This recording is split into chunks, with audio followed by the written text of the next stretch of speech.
Okay, so we are ready to start the last session of this SysMod meeting of 2019. And this one is devoted to new trends in systems biology. So the first speaker is Philippe Pearce from MIT, who is going to be telling us about how to infer dynamic information from static time points. Thank you. Okay, thank you. So hello. So actually in the last month I've been at Harvard Medical School, but I'm going to tell you about some work that I did in my previous postdoc for 3 years at MIT. And if you're interested in it, there's a paper online on bioRxiv with the same title as the talk. So there's this big open problem of trying to learn or extract as much information as possible from static snapshots of experimental systems which are actually behaving dynamically. And I'm sure that many people here have thought about this kind of thing, and there's been talks already about it, things like learning trajectories from single-cell sequencing data, and there's many different problems in which this is a thing that people try and do. So what I'm going to tell you about today is basically a kind of single piece of work that we focused on in order to try and extract as much information as possible from systems that behave in a specific way. And I'll tell you what that way is. But first, I kind of wanted to give a kind of little introduction to the general idea of data-driven modeling. I know this is another thing that lots of people think about, and I think it's kind of an important thing to try and do as well as possible. So when I say a model, I guess in general it can be any set of assumptions that you make about a system, but more specifically it could be a physical or mathematical model that leads you to a set of equations that describe a system. Now there's this famous quote, which you probably know, or you may or may not know, from George Box, which says, all models are wrong, but some are useful. And this is this kind of concise way of saying any model contains a set of assumptions, which means that it doesn't exactly describe the system that you want to understand, but you may learn interesting things about the system by using such a model. Now, more recently, there was this Wired article by Chris Anderson, who quoted Peter Norvig, director of research at Google, who he said, all models are wrong, and increasingly you can succeed without them, which is quite a controversial view, I guess, but in the article at least, the idea was that we're getting to this point where there's so much data that you don't even need models anymore. Now, in fact, this was an example of fake news. If you go and check on Peter Norvig's website, he says, I didn't say it, and I disagree with it. And in fact, what he says on his little fact check page is that what he was trying to get at is that with more data, you can use weaker priors, but you certainly still need models. So the idea here is, if you want to understand a system using a data-driven approach, you still need a model, but you can just weaken your assumptions within that model and possibly learn information about them directly from data. And there's various articles on this kind of thing. Recently, there's this article, Big Data Need Big Theory 2. And in fact, there was quite recently, a few months ago, I think, this kind of opinion piece in Nature Physics about it. And there's lots of people talking about this kind of stuff. But my own view, I guess, is that if you're trying to use data to understand as much as you can about a system, one very useful way of doing this is to build a mechanistic model, which you kind of derive perhaps from first principles, and then possibly learn certain aspects of that model directly from the data to give you intuition about how to proceed. And this is kind of the thing that I'm going to talk about today. So building a physical model or a mathematical model, and then learning certain aspects about it directly from the data. Okay, so the type of system that I'm going to tell you about is basically a system that behaves like diffusion in an energy landscape. And lots of systems that display noise-induced Markovian transitions between several microstates or metastable states behave like this, or are thought to behave like this. So I've just given a few examples here. I know there are many more, both within and outside biology. But you have neural dynamics in the brain, in which you have several kind of thought states that you can oscillate between. And there's noise. Obviously, in your brain, lots of noise, I guess, at all times. And then there's gene regulatory networks with low copy number noise have been found to oscillate between several states. One that a lot of people think about is single-cell RNA sequencing data. So people typically try and draw trajectories through this data, but we're going to think in a slightly different way in terms of minima on an energy landscape. And protein folding and misfolding, in which there are several states, folded states, misfolded states, or unfolded states, which the system can oscillate between. So we're going to focus on systems that behave like diffusion in an energy landscape, and specifically that oscillate between several states which correspond to minima on this energy landscape. And they oscillate because of noise. Or they transition because of noise between these minima. Okay, so if we assume we have a system that behaves like this, then there are several open questions already that arise. Firstly, how do we calculate the energy of a very complex system? And secondly, once we have this energy, how do we preserve the important aspects of the landscape under dimensionality reduction? So this is a protein from an MD simulation with lots of solvent molecules around it. And this is a huge system with many dimensions. So there's 3 dimensions for each particle, basically, you can see here. And not only that, but if you want to calculate the actual real free energy of every single state in this high-dimensional space, you actually have to calculate that state using some kind of simulation. So our way around the first question is to basically calculate an effective energy directly from the data. And I'll tell you a bit more detail how we answer the second question too. Okay, so in terms of learning energy landscapes, so the key question, or the key assumption that we make, as I said before, is that your system basically behaves like a particle diffusing in some effective potential. This means that the probability density function of this particle, otherwise, in this case, the states of the system, will satisfy the Fokker-Planck equation. All that means is that under equilibrium conditions, this probability density function will satisfy the Boltzmann solution, which is exponential in the effective potential energy. Okay, so if you have a real particle in an energy landscape, this is the equilibrium probability density function. So since we can directly measure this P, the probability density function, we can invert the Boltzmann equation, Boltzmann solution, to calculate the potential energy directly from the PDF. So that's the idea behind our data-driven model. So obviously, you need to actually have a PDF from your data. And our way of calculating that is basically by fitting a Gaussian mixture model to the data. So it's a simple analytical probability density function with C Gaussians. Now, the value of C is a slightly messy thing, as I'm sure people who have fit PDFs to data know. And there's various ways of calculating it, which I won't go into, but I'm happy to talk about it. So then you have a probability density function, which you can get your energy landscape from. Okay, and it consists of several Gaussians added together. Now the question arises, if this is in a very high-dimensional space, how can you reduce the dimension of this PDF, probability density function, without losing important aspects of your landscape?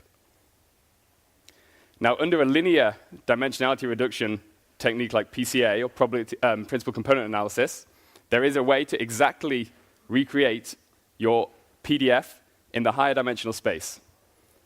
So the best way to think about this in terms of intuition is to think about 3 Gaussians. That's these spheres here, or almost spheres. If you do PCA, you basically draw a hyperplane, or in this case a 2D plane, between the means of these Gaussians. If you then throw away your third dimension, you basically, if the variances in your thrown away dimension are different, you're going to get the probability density function wrong if you only look within this plane. You can correct that with this scaling, basically, which takes into account the variances in the dimensions that you've thrown away. So if you have C Gaussians, you can reduce down to C-1 dimensions and exactly capture the probability density function in your original higher dimensional space by making this scaling. Okay, so this is how you can reduce in dimension while still exactly capturing your energy landscape. Now, the reason this is important is because if you want to calculate the transition rates between minima on your energy landscape, you need to find all of your minima and saddle points, because transitions happen through the saddle points. So this is just one of those physical results which is known and which has been worked on for many years. And in fact, the technique that we use to calculate, to find all the saddle points and the minima is kind of off the shelf, so I'm not going to go into too much detail on it, but it's called the nudged elastic band method. And one of our collaborators was kind of an expert in this, and we basically just used the technique that everyone uses. But this is sped up, this is the key point, sped up massively by reducing the dimension of your energy landscape. So if you have a really high dimensional system, this takes a really long time. But if you can reduce the dimensions, this specific part of the process is much quicker. Now, once you have all the minima and the saddle points on your landscape, you can analytically calculate the transition rates between your minima. And remember, we've been given no time-dependent information here by using some well-known physical laws, which were worked out in the beginning of the 20th century by Kramers. So you may already know that the transition rates between two minima on an energy landscape are exponential in the energy barrier. That's this EB. But it's not just, if you don't want just the proportionality, you want the actual rate, you need this prefactor, nu, here. And this prefactor depends upon the derivatives, the second derivatives of your landscape, both at your minimum and at your saddle point. So in 1D here, we just have a maximum, but in any n dimensions above 1, this is a saddle point. So basically, you need to know the second derivatives of your energy landscape, which is why you need to actually fit a PDF to your model, to your PDF, an analytical PDF to your probability density, because otherwise you can't get these second derivatives. And I can show you at the end, if you're interested, how wrong you get it if you don't actually calculate these, and you just use this, basically, the exponential part. Okay, so we fit this Gaussian mixture model to our landscape, and that allows us to leverage these analytical physical results, which have been known for many years, to calculate this time-dependent information from static data. And just to show you, so you kind of believe that this actually works, at least for a physical system, so this is literally is a particle diffusing in an optical potential. If you use these well-known analytical laws, and you compare the measured to the predicted rates, you get them correct. Okay, so to summarize, the protocol that I'm telling you about, in order to learn dynamic information from static data under the assumptions that I mentioned, basically takes a load of snapshots in some n-dimensional space of your system, fits a Gaussian mixture model to it, which gives you your energy landscape, calculates the positions of all the minima and the saddle points and the second derivatives at those points, and then tells you what the transition rates and therefore the mean first passage times between all these minima on the landscape are. Okay, and it works for simulated data, as you would expect. But I'm now going to tell you about two examples that we applied this method to, both of which were simulation examples, again, but of actual systems, because these are systems in which that's how you can actually get time information from the which you can compare to, basically. So I'm going to tell you about those two examples now. So the first one is gene regulatory networks. So we basically took repressolator-like gene regulatory networks, where each kind of gene represses the following one but activates itself, okay? And we just simulated them stochastically for low copy numbers. And it's been known for several years that if you have low copy numbers, this can lead to kind of noise-induced states which you don't observe if you just solve the ODEs of the system. So this black line, which is kind of fate, is basically if you solve the actual deterministic set of ordinary differential equations, you just find a single steady state, which everything kind of sits in. But if you do the stochastic simulations, you get several different states.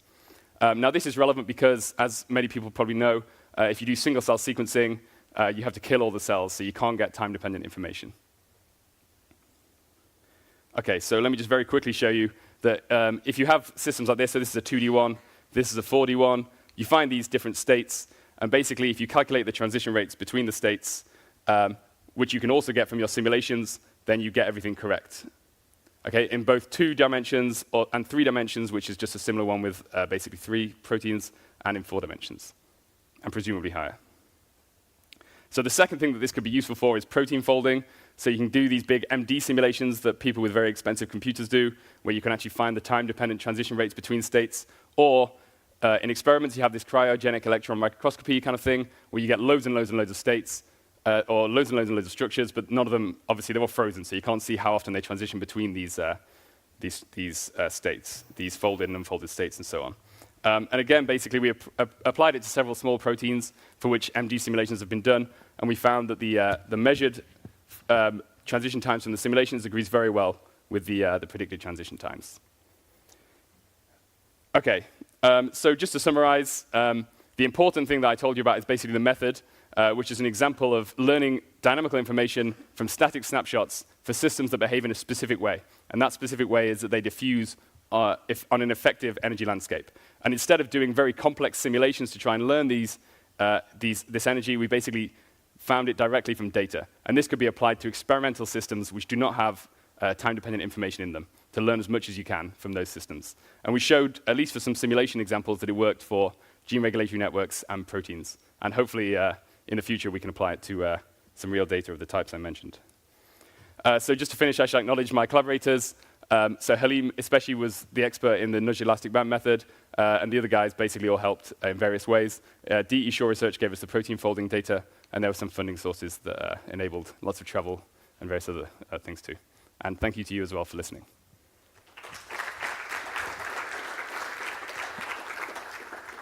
Okay, so some questions? Okay, so I would start. So very interesting talk. I was wondering how your approach, I don't know if you've seen recently, there are these papers who try to use optimal transport theory to infer a dynamical evolution across different time points. I was wondering how does it relate to your method? So basically that kind of thing is for drawing a trajectory through a set of single cell sequencing snapshots. So it's kind of, basically if you imagine you have a set of states on an energy landscape, but they're not actually transitioning between several minima on the landscape, can you draw a line through them? So basically what we do is we imagine that we constrain ourselves to specifically consider a system with several minima, and we use analytical results that have been known for many years to try and estimate the transition rates between these minima, rather than just draw a line between specific, arbitrary points on the landscape, I guess. So if I understand correctly, your method is when you have like this bistable or multi-stable situation, but there's no dynamical evolution. Yeah, so it's an equilibrium system in which you have several different metastable states, exactly, like protein folding or these gene regulatory networks. Good. Thank you. Just one question, because I didn't quite understand. You mentioned how you were able to project these various Gaussian kernels to a lower dimensional space, and then nevertheless reconstruct your probability function exactly. Mm-hmm. So how low of a dimension can you go with that? Is it just -1? Yes, if you have C Gaussians in your mixture, you can go to C-1 dimensions. So imagine that you're in a 100-dimensional space, and you fit 10 Gaussians, and you can go to 9 dimensions, basically, and still exactly capture your probability density function, as long as some conditions are met. Okay. So you can basically imagine just drawing a plane between the means of each Gaussian. Mm-hmm. And then all you've done is throw away a variance in each direction that you're ignoring, and you can account for that with the scaling I mentioned. If you go to 8 dimensions, for instance, then you might get problems because the intuition is from those 3 Gaussians, and you can draw a 2D plane between them and still capture all what's going on. But if you do a 1D line, then things will collapse and you'll get things wrong, basically. Okay. So we have one more question. Yeah, nice talk. So I'm just wondering whether your approach would benefit from nonlinear dimensionality reduction or you could do that. Machine learning instead of this PCA stuff. Yeah, of course you could use that. You wouldn't then be able to use this method that we use to make sure you still get the energy landscape right. But it's possible that under some nonlinear dimensionality reduction technique that the system would still behave like diffusion in a reduced dimensional energy landscape. So what could be interesting is just to apply it and then fit a landscape in that new space and see if everything still works. That would be just an interesting result to know if it does work. Okay, one last question. So the 2 test cases you've shown were quite convincing with the correlation between predicted and actual measurement values. How is it if the state space isn't sampled thoroughly? So could you estimate a lower boundary on I have a little slide on that somewhere. There you go. So basically, we worked out how many samples you need for each Gaussian in order for things to go wrong. It's probably in this caption somewhere, but we basically worked it out. It's of the order of like 100 or 1,000 samples per Gaussian. So that obviously will, basically in any system, if you have not enough data, then things will start to go wrong. This is we basically worked out what it is in our systems. Okay, so let's thank Philippe again.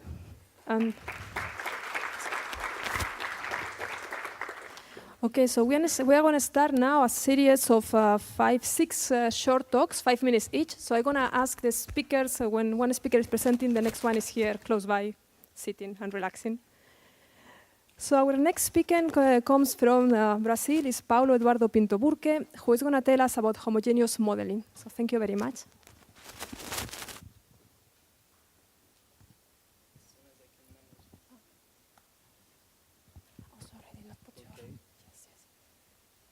So, are you listening? It is working.